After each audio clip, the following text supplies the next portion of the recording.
Hello guys, welcome back to the channel. My name is Courtney King, and today's short talk is going to be about tech recruiting and why it sucks so much right now. There's a lot of reasons that it sucks. I want to try and go through them and maybe help you out with a couple things. So let's get right into it. Okay, so the first reason that hiring in tech sucks so much right now is simply from the amount of applicants. So tech has been going through layoffs, the whole industry, as everybody knows, for let's call it a year.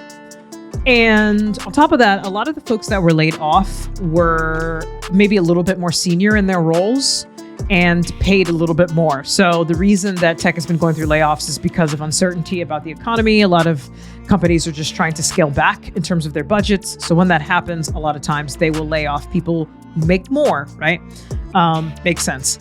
I know that companies get a lot of flack for laying off entry-level folks when they could just get rid of one VP and that would have paid for the job of like tons of entry-level folks who theoretically need the job more. But that's more applicable at like huge outliers like Google. Most companies are not Google. Most companies are just smaller, mid-sized companies. And at those companies, the trend is the folks that make more money typically are the first to get the hatchet. So the market, I would say, is sort of just flooded with a lot of people who are pretty experienced and are looking for work. And the amount of applicants that companies are getting for every role is just super high. I think the average right now is like 800 applicants a role. Maybe a year and a half ago, it was a completely opposite situation.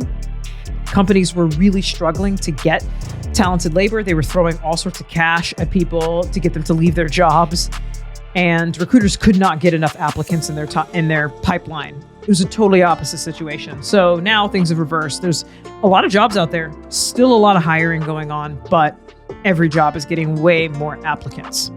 At the same time, a lot of the people that were laid off are recruiters. So this is another thing that companies do when they are trying to cut back, obviously, on hiring. They get rid of their recruiters. But if they haven't instituted a hiring freeze, that means they still need to do some hiring. And even if the amount of roles has gone down, you still need a recruiter. So you might have these companies that used to have a team of 6 or 7 recruiters, and now they have 1, maybe 2. And if the senior recruiters and the team leads and stuff were laid off because they made more money, a lot of times you're being left with like 1 or 2 junior recruiters, oftentimes people just right out of college who are pretty junior in the role. That's not bad, doesn't make them bad, but it does mean that they know less about recruiting, and so the process just may not be as smooth. And also, I just said, there's like way more applicants and way smaller amount of recruiters. So I just think recruiters are just totally overwhelmed. Having to hire multiple jobs at one time, getting hundreds upon hundreds, sometimes thousands of applicants per role. And they really have no good way to whittle that number down to a workable amount of people. In reality, out of 1,000 people that apply, you're really going to interview maybe 5 or 6, and then one of those people is going to get an offer. So if you don't have a good process in place to whittle that huge number down to a smaller number, you end up with the situation that is happening now, which is that people are applying. Really talented, qualified people with great resumes and great references are applying at jobs, getting ghosted left and right, not hearing back. Recruiters are reaching out to schedule interviews, ghosting them, all sorts of weird, crazy stuff going on. And I don't think it's because these people are truly trying to be jerks. I think they're totally overwhelmed and they're trying to do the job of several people, which is often what happens after layoffs is you cut a team of, like I said, 6 or 7 down to 1 or 2, and all of that work has to be absorbed by 1 or 2 people. So I think that's a big part of what's going on, and it is making the process harder on applicants as well. Let's see.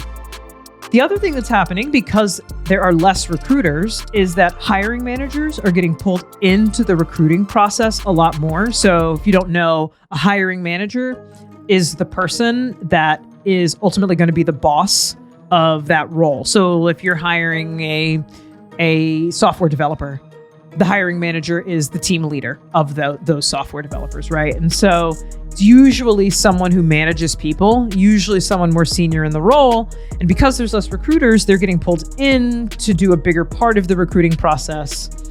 And that is unworkable because they already have a full-time job, right? They're already leading a team of people. And now on top of that, they have to be part-time recruiters. That sucks for them. And of course, they're not doing a good job at it because how could they? They're not recruiters. And also, I just said they have a full-time job that they have to attend to. So that exacerbates the issue where nobody really has time to screen candidates, and candidates get put on ice and are not communicated with for weeks at a time. And people forget, like, oh, we never followed up with that candidate that we wanted to move forward, or we didn't want to move forward. That is happening quite a bit. And like I said, I honestly think it sucks for them and it sucks for us. It's making their process harder. And it's making it really disheartening for people who are applying and looking for jobs right now. Another thing that's happening is that upper management and upper leadership still is uncertain about the future. People are still scared about a recession, blah, blah, blah. There's just a lot of uncertainty. And so I think that at the top, people's minds keep being changed and swayed by whatever is in the news, whatever they see on LinkedIn. And one day they feel positive about the future. The next day they feel negative about the future. They generally feel anxious about the finances of the company. So they just keep changing their minds about whether they want to hire someone, when they want to hire them. Do we want to hire them now, or wait? Are we going to wait a few months, or wait? Are we going to wait till next year? We really need them now, but I'm kind of uncertain. Changing roles from being a more senior role, which would pay more, to being like, I don't know if we can afford that. Maybe we should just hire someone more junior. That completely changes the type of person that you want to hire for that role. So every time one of these decisions gets changed for the recruiter, they have to start their process all over again, right? Trying to hire for a senior role is totally different than trying to hire for a junior role, and you're looking for a totally different person. So if you have built your pipeline full of people who are senior in the role, and then management says, nope, we're cutting that salary in half. We want to go with someone more junior in the role. Okay, well, all of the people that I put in my pipeline aren't going to work now. I got to start this process again. I think that's happening a lot. I've heard this a lot recently, which I didn't used to hear so much in years past, which is people getting really deep into the hiring process and either being ghosted, or worse, being offered a job, accepting the offer, and then at the last minute, the company changes their mind and they rescind the offer. Can you imagine that? Can you imagine getting all the way through the process? You finally have an offer that you like. You get to take a deep breath and celebrate with your family, and then the company rescinds the offer. I've heard people saying that they have been through this multiple times in the last couple months. That's like insane and arguably unacceptable. However, it's happening more, and that I don't think has anything to do with the recruiter or the hiring manager. I think that that's upper management changing their mind at the last minute. It's terrible, but unfortunately, it's the reality right now, and it is contributing to the process sucking for everyone. The last thing is really not a new thing. It's an old thing.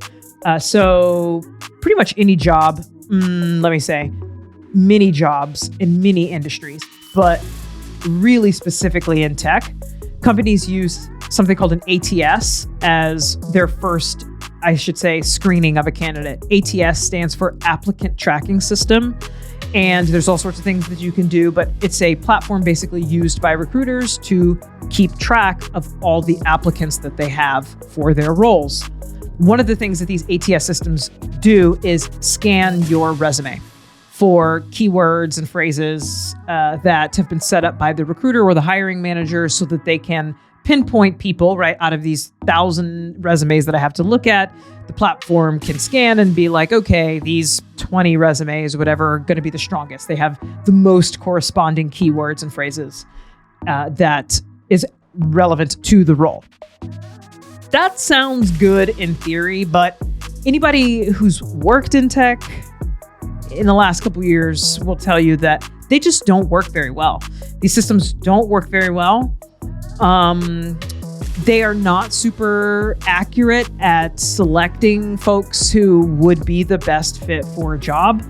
And the reason is very obvious. I mean, there's many reasons why someone would be a good fit for a role, and it goes way beyond the keywords that are on their resume. I think that resumes in general, the whole concept is kind of outdated, but that's a topic for a completely different video.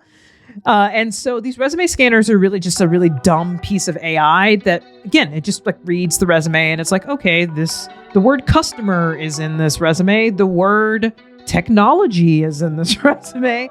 The word document is in this resume. This person would be a good fit for this role. And it's like, that obviously has no bearing on whether that person would be a good fit for the role. So as a result, really good people are sort of getting left behind because they're just being buried by the applicant tracking system. And in many cases, they're just being sent an automated decline email. How many of those have you gotten? I've gotten probably thousands over the last 5 or 6 years. And your application, your resume is never even being seen by a recruiter, right? It doesn't matter how much work you put into the resume or your cover letter or your application. If the applicant tracking system does not give you a green light, you get buried and you are declined just off the top. So a lot of good folks are not being picked up by these systems, and folks that aren't right for the role are just kind of not based on luck, but just based on this keyword system that's going on. Applicant tracking systems are not very good. Almost no one really likes them, but we honestly do not have a better solution at this time for whittling down the amount of people that apply for a role. So that is what every company uses. And so, yes, you do have to tailor your resume to include a lot of these keywords and phrases. There's ways to get through the applicant tracking system. I have talked about it in one of my other videos. If you haven't watched it, go check that out now. That can help a lot, but it shouldn't be that way, right? It should be that your experience, your skill set, your personality, right? Being a personality fit, your values, those should be the things that a company should be evaluating. But they can't evaluate any of that stuff if they never get you on the phone, because a stupid piece of AI just buries you. So anyway, all of those things are contributing to the situation and making the process suck for everyone. We can talk a little bit more about how to get through some of this stuff, how to work through the interview process and get past these obstacles. And in fact, we're going to do that in my next video. So stay tuned for that. If you haven't already, like, subscribe, hit the bell icon. I post new content here every single week. And I work really hard on it. So when you guys interact with my videos like that, it really helps me out with the algorithm. And so I really appreciate it. Check out the next video. It'll be out in a couple days. And other than that, I will see you in the next one.